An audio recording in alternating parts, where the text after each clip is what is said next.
There we go. There we go.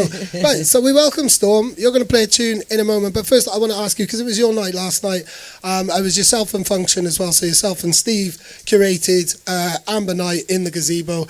I was probably one of my favourite times in the gazebo, because it can get a little bit like that, and I don't like it when it's a bit like that. In fact, I hate it, but Charlotte opened up, and that was one of my favourite sets that I've heard at Sun and Bass so far, and it just continued to just get awesome and awesome. No, it was really good. It was really good, and I think it's a real honour to be able to curate, because you can bring the people that you really, really love, and, I feel like I hopefully give a really DJ-led night, people who really want to mix, and none of this 45-second nonsense, and then fiddling with your knobs for your USB, you know what I mean? Not looking at the crowd, you know what I mean? My people can do the USB thing and look at the crowd, do you know what I mean? So, it was really fantastic, and obviously Charlotte came for the first time last year, and I've, from the moment kind of Digital's introduced me to her music and her, I've just really been excited by what she's doing. She's somebody really special for the future, you know what I mean? And to hear 100%. Her last year was great. And she came off and she said, you know what? I should have played a bit tougher. And last night, boy, did she. She properly rocked. She built it up so hard, right? And Killjoy was like, I don't know what to play after Charlotte. It was brilliant though. It was the full spectrum. There was a real, for me, a set has to have dynamics, and I think that's the one thing. If I think about what is it about DJ sets that are not quite grabbing me, it's because it's all either just too extreme, too full on. I need those dips, and that was definitely it was the best type of opening set. I think a lot of us people that have come from the original kind of playing vinyl, I think there was something about, people always used to tell you needed to find a style. And it's true, you could walk into a club and you wouldn't need to see Groove or Mickey Finn, but you'd know it was them. And now today, I'm not sure if I could, kind of put different DJ sets as different DJ sets. But at the end of the day, I think it's all really fantastic and it's all really viable. But for me, it's about that essence of wanting to be a DJ, to be a disc jockey, to ride the grooves, I mean, who uses the crossfader these days, you know what I mean? It's like, that's the real mix, what we brought, or what Groove and Fabio and Randall and all these people brought to the kind of technique of, it wasn't scratching, we weren't using levels, we were using the crossfader to make that ultimate, using the third lane, to use the crossfader setting, not this cross where you're all at one level and you get no impact when you come in the mix. Listen, if you're going to mix and you love it, make sure people know it, you know what I mean? Make sure people know you're in the mix, right? Because again, once you're mixing, and you might do a really long mix, or it creates a whole different vibe as you're going along with each tune, because there's so much dynamics in every good drum and bass tune, so you're creating different almost moods as you're carrying on with that mix. And I just think, us older people, if I was, in a club, I would know if it was actually Dom or Clute, do you know what I mean? Because, I know their style, and again, you create that style of most probably your music, and and of course each DJ brings what they like. So you might, we had a few repeats last night, but we had a lot of different things I hadn't heard, you know what I mean? And I was definitely on digital like that. It's like, yeah, it's me, just rolling it out. And I know, I actually went to see The Source play while Steve was playing. I'm really sorry, Steve, if you're watching this. He's not here yet, so we're good. Sorry, Steve. Well, if you want to go and represent, you want to check out as many people as you can, but I heard he played Caliber in the middle, and like Steve is belligerent, but then he'll just drop this moment of sunshine in the middle of some very heavy amen, kind of amen rinsed. Yeah. And well, I think as well, some of these producers from years ago, again, I think they've kind of almost refined their style, and they found new avenues to go down. And I think because they're making really, tunes that have a middle, beginning and an end that, in my opinion, need to be played. I'm not a producer. I'm not going to loop anything, because that's a piece of music. If I want to play a piece of music and it's good for me, then it's good as it is. I don't need to do anything to it. I don't need to be cue pointing or anything like that. I just play it from beginning to end, you know what I mean?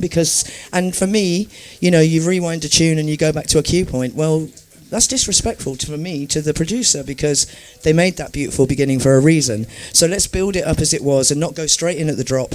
I know that's impact, but you don't have to be impact all the time. You can do that with your mixing. That's just me, you know, and everybody else do whatever you want. No, definitely. Do you know what, right? I've wanted this opportunity. This might be heresy here. It might be, I mean it in the best respect, but when we did our podcast, which is my most listened to podcast by about 1,000 downloads, by the way, it's absolutely huge, is when you said about that, I love loops, because remember when records used to finish with like 4 beats? It would be, because it wasn't made for DJing, it was a dance track, but it wasn't specifically made arrangement-wise. So it would end in a weird way, so you'd have to bring it in a weird way. And I love having a loop thing. So, you know, if suddenly your other tune is taking a little while to warm up or something like that, basically loops can create that seamlessness towards the end of a track. So you can looping a track? Yeah, just looping the drums at the end. I think if you're a good DJ and you're a quick DJ and at this point I shouldn't need to loop anything to give myself extra time. Come on, man. You know what I mean? It's I'm being schooled by Storm here. It's not. No, you know, I did a back-to-back with a DJ a few weeks ago, and they said, do you want me to leave you on a loop? And I just went, for what? You know, I should be able to get a tune in. And I mean, we've had some weird 3-minute tunes recently going on, people out there. Come on, 2.5 or whatever it is. And, you know, I think certain tunes are made maybe for that rewind, but sometimes it's not. And you've just got to get in there quick time. And that was always the thing for me and Kemi and Randall. Randall was so quick, you know, and we always aspired to practice at home to be as quick as Randall. And I'm still trying now, you know what I mean? I'm still trying now, trust me. But yeah, for me, it's, I don't think, you know, I'm not any bells and whistles, you know what I mean? I just DJ. And that works for me and it's working. So, you know, I don't think there's anything wrong with that. Oh, definitely. And it works for the entire drum and bass scene who, you know, you're one of the most respected selectors. And I can't believe I've argued with you over loops and you've just schooled me live on a stream. So thank you very much to everybody who's watching. You're going to play us a tune and there will be no loops. We might not pay respect to the whole thing just because we're tight for time, and so we might not play the entire thing. Oh, it's channel 1. There we go. Oh, okay. No, yeah, that should be Now, cool. I'm actually going to play, because he was here, 0T. Now, this is a tune I've been starting with. And again, I think this shows that 0T has many, many sides indeed. So I love the links that we've created with the programmer of this. It's been very free and easy. Some DJs have said they were able to come and then haven't, or change their dates. 0T reminded me last night when I saw him that I hadn't actually brought him onto the show yet, and he said he'd be up for it. So I was like, quick, come on today then. And you've been opening with his tunes, and you were one of the first DJs who inspired him. Everything is linked. Yeah, totally. Because I think people feel they're not always brave enough to make a tune like this, but it works all day long, you know. Trust me, when I've started with this on festivals, small clubs, big clubs, once it drops, people are absolutely in, and it's beautiful. Brilliant. This is 0T. I hate to make me nervous. I always say the wrong thing. It doesn't matter anyways, 'cause nothing's gonna change. No, I hate the situation. I'm always running into when I know what I'm hoping to. I hate feeling so confused. Oh.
Just wanna be your girl. No, I hate that you're perfect. No way left on me. Somebody's playing tricks on me.